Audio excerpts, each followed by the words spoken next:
ஓம் நமச்சிவாய. என் அன்பு குழந்தையே, நீ என்னிடம் வேண்டி நிற்பது உனக்கு கிடைக்குமா கிடைக்காதா? நீ உன் வாழ்வில் தேடிக்கொண்டிருப்பது உன் கைகளில் வந்து சேருமா சேராதா? இதற்கான பதிலை தீர்க்கமாக சொல்லவே இன்று நான் வந்துள்ளேன். பொறுமையாகவும் முழுமையாகவும் கேள். உன்னை போன்றே என் பக்தன் ஒருவனுக்கும் இதே சந்தேகம் இருந்தது. அவன் வாழ்வில் எல்லாம் நடக்கும் நடக்கும் என்று ஒவ்வொரு முறை நான் சொன்னாலும் நடக்குமா நடக்குமா என்ற சந்தேகம் மேலோங்கிக் கொண்டே இருந்தது. ஒரு முறை அவன் கடற்கரையில் நடந்து கொண்டிருக்கிறான். அப்பொழுது ஒரு துறவியை காண்கின்றான். உடனே ஓடிச் சென்று அவன் மன சந்தேகங்களை அத்துறவியிடம் கேட்கிறான். நான் வாழ்க்கையில் வேண்டி நிற்பது எனக்கு கிடைக்குமா கிடைக்காதா என்று. அப்போது அந்த துறவி இதற்கான பதிலை கூறுகிறான். இதோ இந்த கடற்கரையில் கிளிஞ்சல்கள் கொட்டி கிடக்கின்றன. இந்த கிளிஞ்சல்களில் உன் பெயர் பொறித்த ஒரு கிளிஞ்சல் அங்கே இருக்கிறது. அதை நீ கண்டுபிடித்து விட்டாயானால் நீ உன் வாழ்க்கையில் நினைப்பதும் இப்பொழுது நீ நினைத்து கொண்டிருப்பதும் நிச்சயம் நடந்துவிடும் என்று கூறி செல்கிறான். அந்த மனிதனும் அவனுடைய பெயர் பதித்த கிளிஞ்சலை தேட துவங்குகின்றான். அரை மணி நேரம் கழிந்ததும் அவனுள் மீண்டும் ஒரு சந்தேகம் எழுகிறது.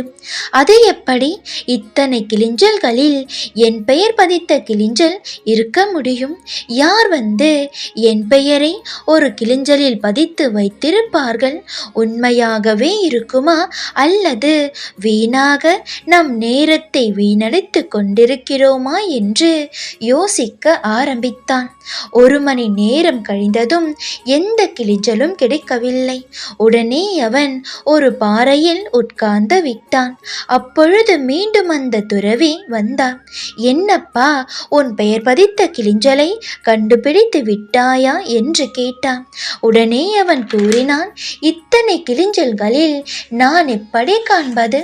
அதுவும் அப்படி ஒரு கிளிஞ்சல் இருக்கிறதா இல்லையா என்று கூட எனக்கு சரியாக தெரியவில்லையே. இல்லாத ஒரு பொருளை நான் தேடிக்கொண்டிருக்கிறேனோ என்ற சந்தேகம் எழுகிறது என்று கூறினான். அப்பொழுது அந்த துறவி தன் கைகளில் இருந்து ஒரு கிளிஞ்சலை காண்பித்தார். அந்த கிளிஞ்சலில் இந்த மனிதனின் பெயர் பதிக்கப்பட்டு இருந்தது. மிகவும் சந்தோஷம் அடைந்தான். இதோ என் பெயர் பதித்த கிளிஞ்சல் கிடைத்து விட்டதே என்று அதை வாங்கிக் கொள்ள முற்பட்டான். அப்போது அந்த துறவி அந்த கிளிஞ்சலை மீண்டும் தூரமாக வீசி எறிந்தான். மீண்டும் அந்த மனிதனை பார்த்து, இப்போது உன் பெயர் பதித்த கிளிஞ்சல் இருக்கிறது என்பதை உணர்ந்து கொண்டாயல்லவா? இப்பொழுது இதை நீ தேடி கண்டுபிடி என்று கூறிவிட்டு அமர்ந்தான். இவனும் ஓடி சென்று குவிந்திருந்த அந்த கிளிஞ்சலில் தேட ஆரம்பித்தான். 1 மணி நேரம், 2 மணி நேரம், 3 மணி நேரம் ஆனது. இறுதியில் தன் பெயர் பதித்த கிளிஞ்சலை கண்டுபிடித்து எடுத்துக்கொண்டு வந்தான். இப்போது துறவி கேட்டார், முதலில் நீ 1 மணி நேரம் மட்டுமே தேடினாய், அதற்கு மேல் தேட முடியவில்லை என்று உட்கார்ந்து விட்டான். இப்பொழுது 3 மணி நேரம் தேடி இது எப்படி நிகழ்ந்தது என்று கேட்டான்.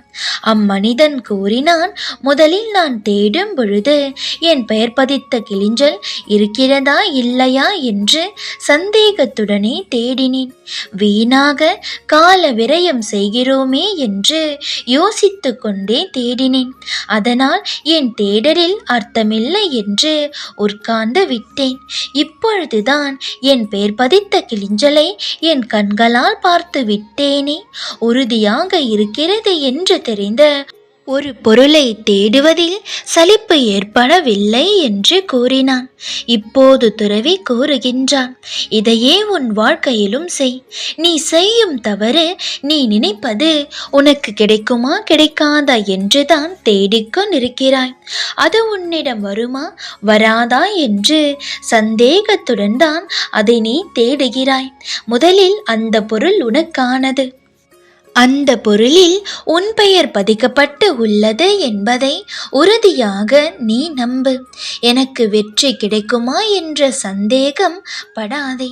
உனக்கான வெற்றி அங்கே இருக்கிறது. அந்த வெற்றியை பெறுவதற்காக நீ போராடுகிறாய் என்பதை முழுமையாக நம்பு. ஏனென்றால் ஒரு பொருள் உனக்கு கிடைக்கும் என்று நீ நினைத்தால் மட்டுமே அது உனக்கு கிடைக்கும். கிடைக்குமா என்ற சந்தேகம் இருந்தால் அது கிடைப்பதற்கான வாய்ப்புகள் குறைவு. ஒரு பொருளை தேட விரும்பினால் அல்லது அதை அடைய விரும்பினாலும் அது உனக்கானது, உனக்காக அங்கே காத்திருக்கிறது. அதை நோக்கி நீ பயணப்படுகிறாய் என்று நினைத்து கொண்டு செல். நடக்குமா நடக்காதா, கிடைக்குமா கிடைக்காதா என்று நீ நினைத்து கொண்டு இருக்கும் வரையில் அது கிடைப்பதற்கு சாத்தியமில்லை. புரிகிறதா தங்கமே? நிச்சயம் உன் பெயர் பதிக்கப்பட்டிருப்பது உன்னிடமே வந்து சேரும். இதயம் பாரமாக வலிகள் மிகுந்த வாழ்க்கையில் நீ பயணித்து கொண்டிருந்தால் மேற்கொண்டு இதனை முழுமையாக கேள். உன்னோடுதான் இன்னும் நான் பேசிக்கொண்டிருக்கிறேன். உன் மனபாரம் இறங்கி உன் பிரச்சனைகளுக்கு சிறந்த வழி ஒன்று பிறக்கும். மனதில் 1000 அழுத்தங்களை வைத்து கொண்டு வெளியில் சிரிப்பதாக காட்டிக்கொண்டு நீ நடிக்கிறாய். உன் மனதில் உள்ள அழுத்தங்களை உன் தந்தையாகிய நான் எப்படி உணராமல் இருப்பேன்? திடமான மனம் கொண்ட என் பிள்ளையான நீ இப்பொழுது தளர்ந்து போய் விட்டாய். கவலை கொள்ளாதே. நீ வைத்துள்ள வேண்டுதல்களை எல்லாம் நான் கேட்டுக்கொண்டுதான் இருக்கிறேன். எதுவும் நிறைவேறுவதா இல்லை. என் கஷ்டங்கள் இப்போதைக்கு தீருவதா இல்லை. எந்த வழியும் பிறக்கவில்லை என்று புலம்புவதை முதலில் நிறுத்து. உன் மனதில் இருக்கும் கோபம், வலி, இயலாமை ஆகியவற்றை நான் அறியாமல் இல்லை. ஆனால் உன் மனதை அழுத்தி கொண்டிருக்கும் அத்தனையையும் முதலில் நீ விட்டொழி. அது உன் மனதில் ஒலித்து கொண்டே இருக்கும் வரை உன்னால் நிம்மதியாக வாழ முடியாது. நீ இந்த எண்ணங்களை அழிக்காமல் இருந்தால் அது உன் வளர்ச்சிக்கான வழியை தடைப்படுத்தும். இந்த வழியை, கோபத்தை உண்டாக்கியவர்கள் நன்றாக உள்ளார்களே என்று நீ கேட்பது எனக்கு புரிகிறது. நான் எப்பொழுதும் உனக்கு கூறுவதுதான், அவரவர் வினையை அவரவர்கள் அனுபவிப்பார்கள். வலிகள் மிகுந்த உன் வாழ்க்கையில் உன் கூடவே பக்க பலமாயிருந்து அரவணைத்து ஆறுதல் படுத்தி வெற்றி பாதைக்கு உன்னை அழைத்துச் செல்வேன். நீ நினைக்கும் அனைத்தையும் நான் நிறைவேற்றுவேன். வாழ்க்கையில் நீ பட்ட துன்பங்கள் அனைத்தும் முடியதான் போகிறது. இனி உன் வாழ்க்கையில் எடுத்து வைக்கும் ஒவ்வொரு அடிக்கும் ஒரு அர்த்தம் உண்டு. அதில் உனக்கு வெற்றியும் நிச்சயம் உண்டு. நீ செய்ய வேண்டியதெல்லாம் எப்பொழுதும் என் நாமம் உன் நாவில் இருக்கட்டும். என் உருவம் உன் கண்களில் நிலைக்கட்டும். அப்பொழுது உன்னுடைய பிரயத்தம் எதுவுமின்றி நீ நினைப்பது அனைத்தும் தன்னால் நிறைவேறுவதை நீயே உணர்வாய். நான் என்றும் எப்பொழுதும் உனக்கு கஷ்டங்களை தருவதில்லை. அனுபவங்களை தரவே நான் முயன்று கொண்டிருக்கிறேன். உனக்கு முடியாது என்ற பொழுது கை நீட்டி நானே உன்னை இழுத்து கொள்வேன். இது நாள் வரை நீ எவ்வளவோ சோதனைகளை கடந்து விட்டாய். உன் கண்ணீரும் துக்கமும் எல்லாம் முடிந்தது. தைரியமாயிரு, நல்லதே நடக்கும். ஓம் நமச்சிவாய.